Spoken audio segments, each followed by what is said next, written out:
Right, hello, and welcome to the episode I think you've all been waiting for, the podcast on smoking cannabis whilst pregnant or breastfeeding. Sorry, I just said pregnant. Anyway. First of all, I want to say sorry. This is probably going to be my most watched podcast, and you're all going to have to watch it while I'm wearing unironed clothes. But it's hot. I needed an outfit change, and this is all I had. So I'm sorry. Anyway, this episode, I'm hoping you're all going to enjoy it. I have taken some show notes because I would like to try and get everything in. So let's get into it. Now, I wanted to start this podcast by saying this. I shouldn't actually have to say any of the following, right? Because cannabis is and will continue to be a fantastically healing plant, right? It is simply just a herb.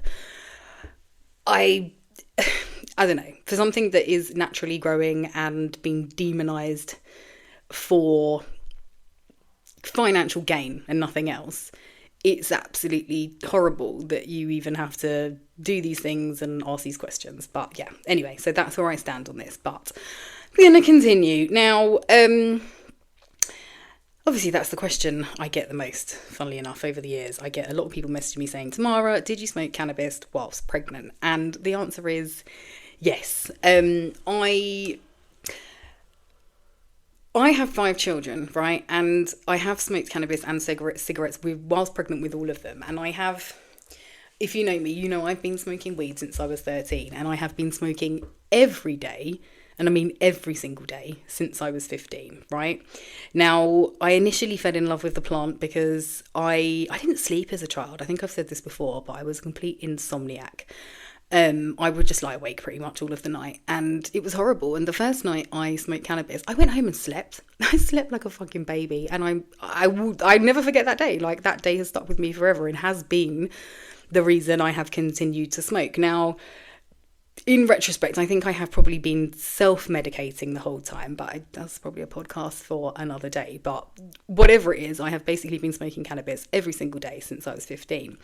Now, I'm not going to say it's like the healthiest endeavour, but for me personally, cannabis has saved my life. All right, there's been many days when I have been very, I would just say, suicidal, quite frankly, just really not okay, not wanting to exist. And I don't know, every single day I've smoked cannabis, I've got over that feeling and just replaced it with it's okay.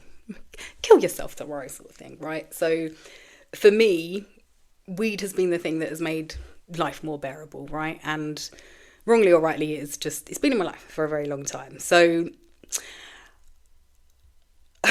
written here, one day I'll tell the story of how I ended up with 5 kids alone, but it's not today. But I will tell that story one day, because I guess that's probably a big part of why I medicate every day. But I've had 5 children, and my first pregnancy, obviously I wanted to do it in the right way, or what I deemed to be the right way, and do it the best way. And I wanted to not smoke, and I don't know, I was in a right fucking state because I couldn't stop smoking. Now, I remember seeing this nurse that said to me very quietly, because I was in a state, she said to me very quietly, kind of off the record, she said, it would be better for you to smoke than the stress you are putting yourself through trying to not smoke. She said, stress is the ultimate killer. That's the thing that affects the baby the most. Do what you need to do to stay stress-free, right? And I've obviously taken that and flipping run with it. Now, Rocco was born fit and healthy. He weighed 6'6" when he was born, and I will not forget that, because I literally thought he was the fucking devil. But he was very healthy and happy, and he walked when he was like 7.5 months, right?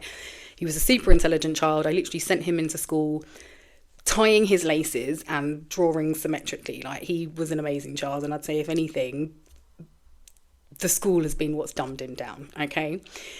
Now, I have somehow ended up in stressful situations with all of my pregnancies, but I think because Rocco had been okay, I kind of took that as a signal that the rest of them would be okay. So I had continued to smoke throughout all my pregnancies.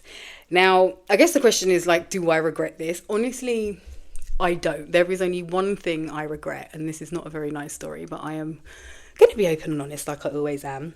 When I fell pregnant with Amelia, who was my second child, things were really bad with her dad.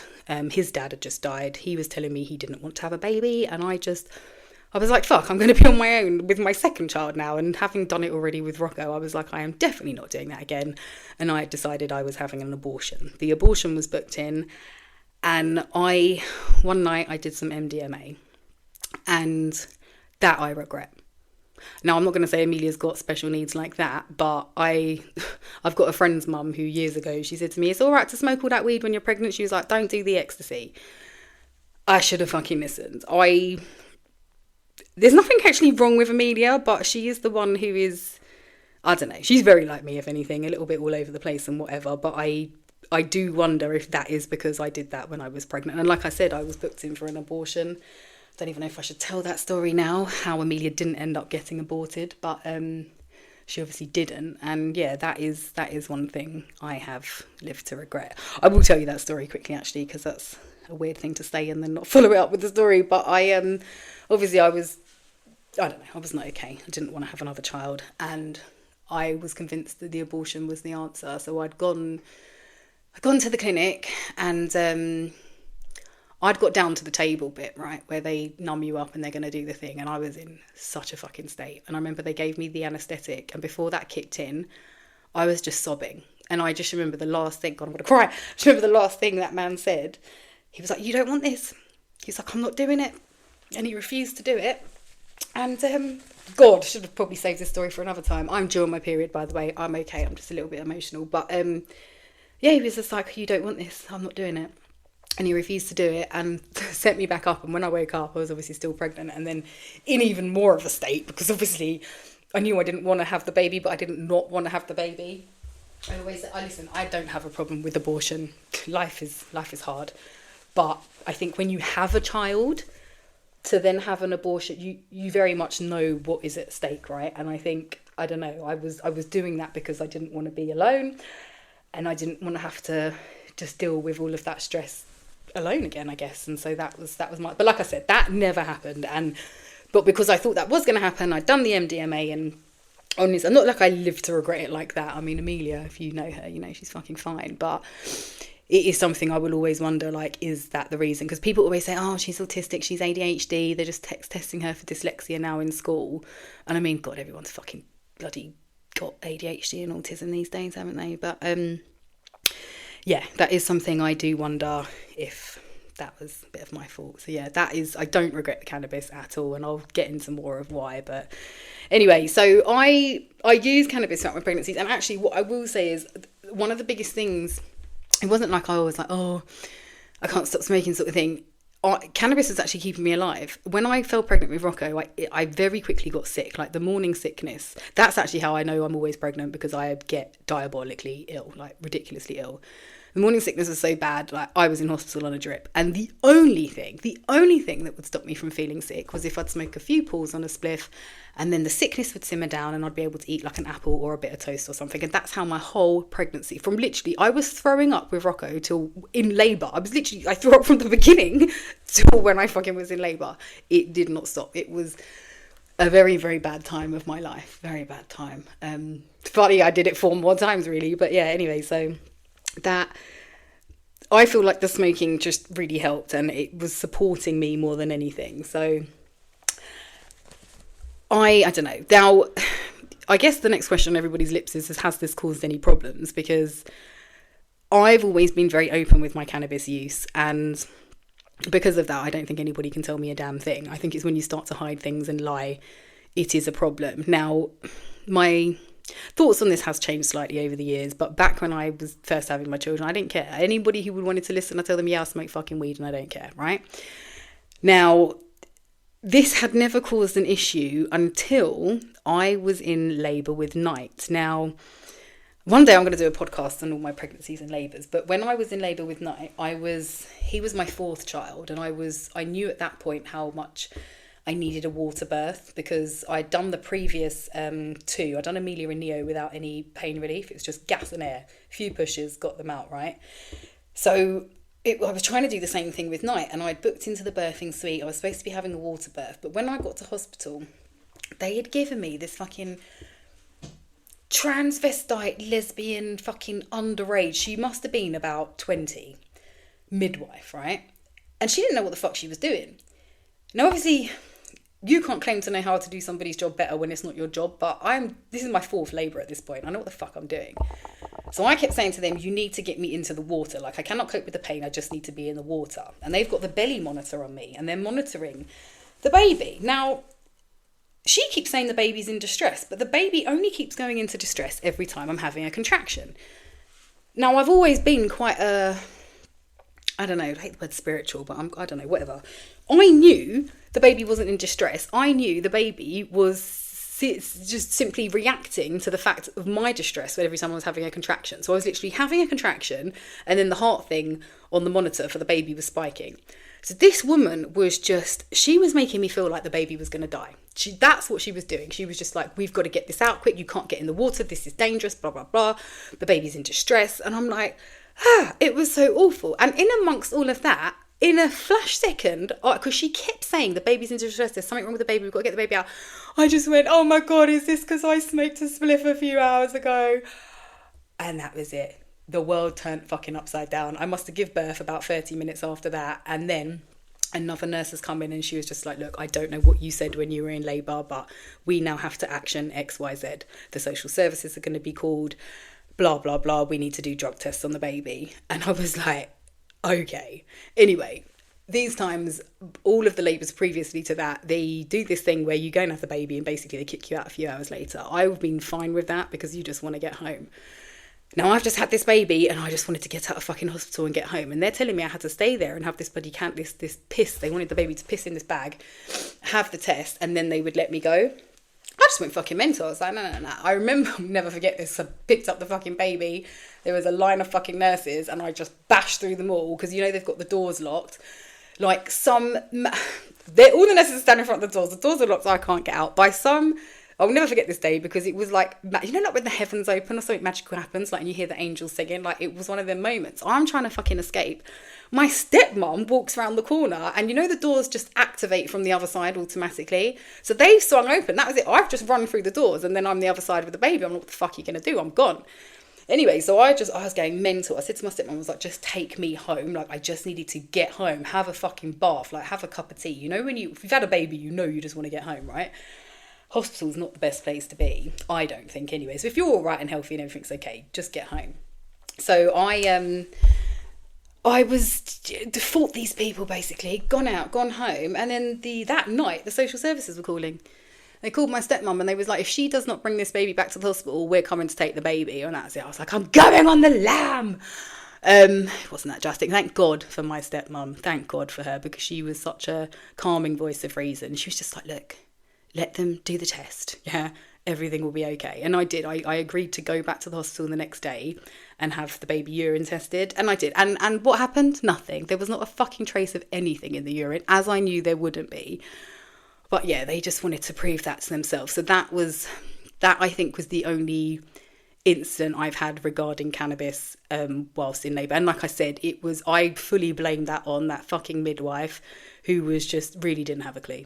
Did not have a fucking clue. So, but yeah, there's been no problems. I've had a few run-ins with the social services over the years when they've like, oh, you've been reported for smoking cannabis. And I'm like, yeah, I do smoke cannabis. And fucking what? Means I don't kill myself or my children. What?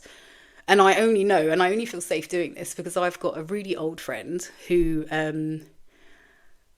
it's hard to say this without making her sound bad. She's not a bad person. She's actually one of the best people I've ever known. But she smokes heroin.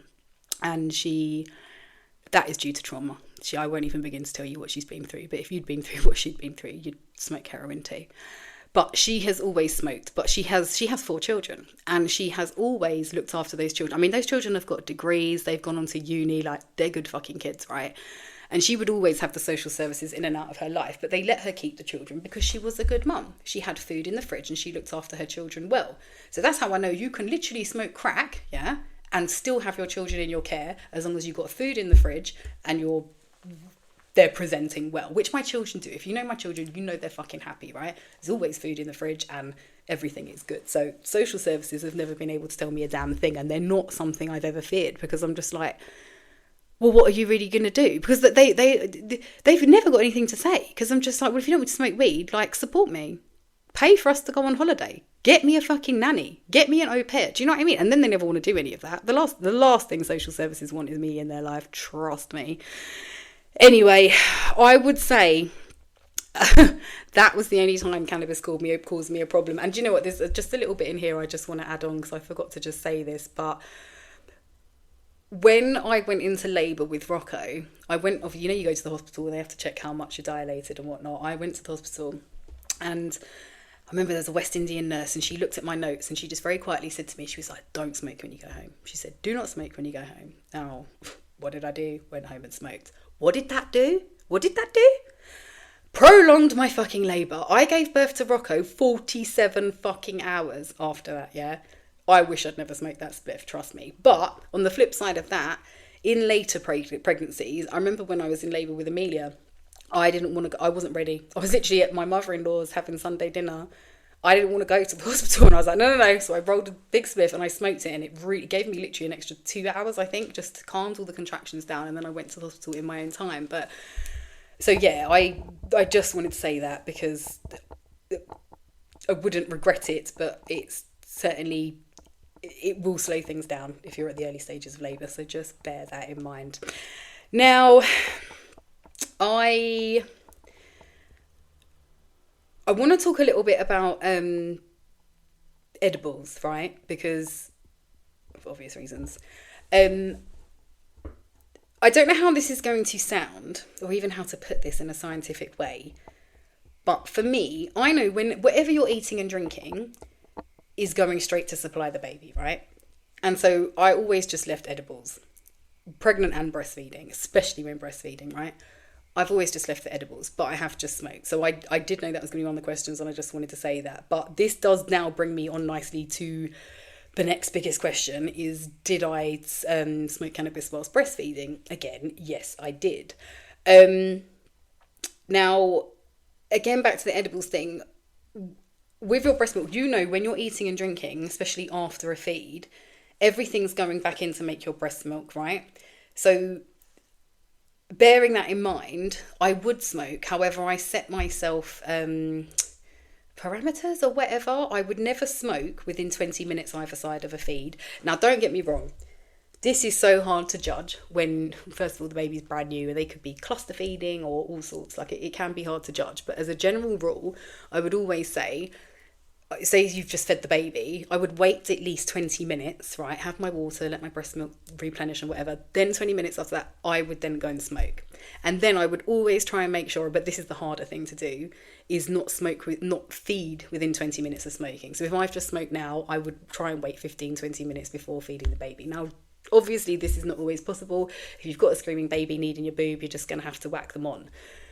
So, but those were just like little rules I tried to follow because I felt like that made a huge difference. Now, what I will say is that is not advice. I meant to say that at the beginning. That is not advice. I'm not advising you on this. This is just me sharing my experience. But I don't know how to put this, and I got chat to write me a little something out. Basically, your breast milk naturally, if you've never smoked a spliff a day in your life, produces endocannabinoids to help your babies. I actually thought this was to help the babies get the munchies to eat, but it's actually to help stimulate the sucking reflex, right? So whether or not you smoke cannabis, your breast milk when breastfeeding will naturally produce these endocannabinoids to help the baby with the sucking reflex, which I just find to be absolutely amazing. Now, it should be noted, they are not the same things. The endocannabinoids you produce and the THC you're smoking, not the same thing at all. But it is just really interesting that your breast milk kind of does this to mimic essentially getting the munchies so the baby can become healthier. Anyway, now there's obviously not much research on this. Now, I will say that is simply because if you can't ever find a lot of research on something, it is because the research would kill the very thing that is trying to suppress it in the first place. For instance, like if there was enough research to say that cannabis cured cancer, how would all these people sell their cancer drugs? Cancer's like the biggest business in the world. They couldn't, right? So they have to kind of, I don't know, the research is not there, and you have to understand to even conduct research costs money, all right? You need funds. And if no one is going to excuse me, give someone the funds to be able to prove that all these shitty medicines are pointless, right? And that you could get a plant that you can't patent to actually save everybody. It's just, they're not going to do it. But there is one study that has been done, right? And this is probably the most important study that you can reference that has ever been done.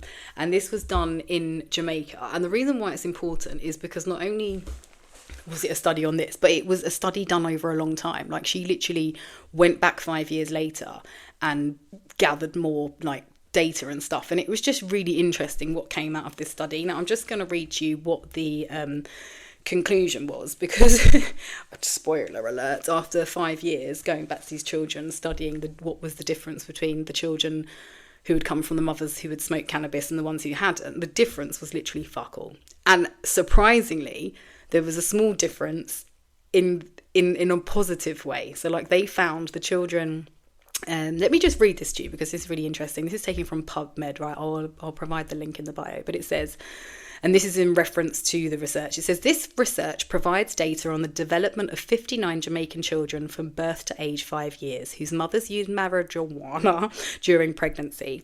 Approximately one half of the sample used marijuana during pregnancy and were matched with non-users according to age, parity and socioeconomic status.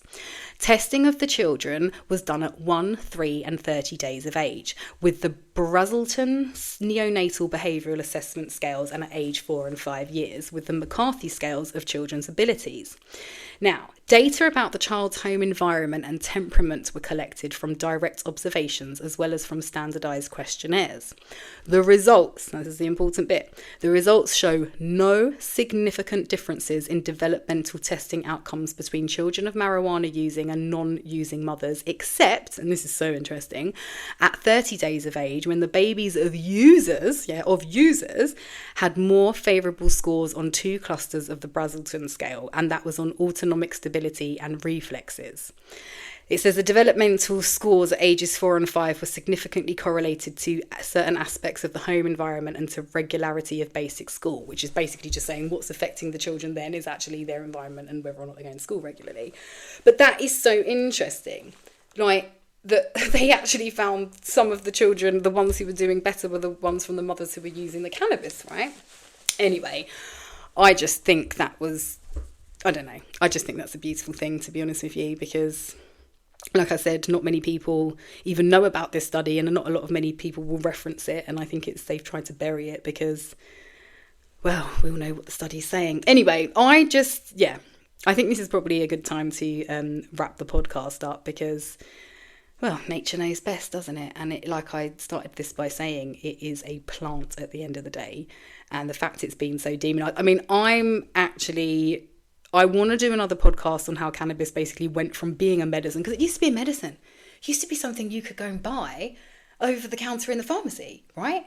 And now it's become this demonized drug, and it's so bad. But when you understand the story behind why they've demonized cannabis, and, you know, Henry Ford, you must have heard of Fords, you know, the Fiestas and stuff, the cars. He made his first car, right? Listen to this. He made his first car. The doors of the car were made from fibres from hemp. How fucking strong is that, right? Fibres from hemp were what made the car doors. And what did the car run on? Hemp oil. The things that went on around that time to suppress that, right? Because remember, this big oil, they want us using the fucking big oil that they steal. The things that went on around that was just, it's mad what they have done to cannabis over the years for their own financial gain, right? So, like I said, I shouldn't have even had to have made this podcast. It should be known to you that it's okay to smoke a plant, right? It should be known, but it's not, and it's been demonized, and it's very upsetting. And I would just like to end this by saying I probably owe my life to cannabis. I've been very open with my use of it, very open on how it's helped me, and I don't know, I see a lot of people start using cannabis products who've never used them before, and they can have anything from like Parkinson's to depression, and they see improvement, like quick improvement. And again, we have these endocannabinoid receptors in our body. It's almost like our body has been built to receive cannabis, and I feel like a lot of people who are ill, who have never had cannabis, are suffering with the lack of it, which sounds crazy, which is why when they take it, they feel so much better. Honestly, it's a wonderful thing. But like I said, I'm going to do a podcast on that because it's a separate matter and an interesting one. But yeah, I would say if you have smoked whilst pregnant, do not beat yourself up. Do not feel bad about it. What I will say and end this note on is this: I have changed my views a little bit over the years as to how open I am with what I do. Well, clearly not, because I'm on the internet saying it, but I'm just saying with the social services, there is one word in particular you need to use if you are going to be admitting to the use of cannabis, and it is quite simply recreational. All right, if anybody asks you if you smoke cannabis, yes, I do, recreationally, okay? Because when we say recreationally, no one can't tell you a damn thing. So I'm just going to end it on that note. Anyway, I hope you have enjoyed this podcast. If you have any questions, my DMs are open. I mean, they're not open. I've been getting a lot of DMs lately. Thank you very much. But if you've got anything you want to ask, please just reach out. I know it's not nice being pregnant, and I know having something like this on your shoulders and everybody looking at you like you're the world's worst mother. I would just like to let you know you're definitely fucking not. All right, we're all just doing our best here. Anyway, I'm going to leave it there. If you have got any questions, DM me. Any thoughts, leave a comment. I will get to as many as I can. And just, as always, thank you for listening. And I will be back next week. I don't know what with. In fact, I think I'm away next week and there might not be a podcast, but I'll be back the week after that and I'll be consistent moving forward after then. And well, yeah, I'll just see you all then. I love you so much. Thank you for listening. Have a glorious day. Mwah.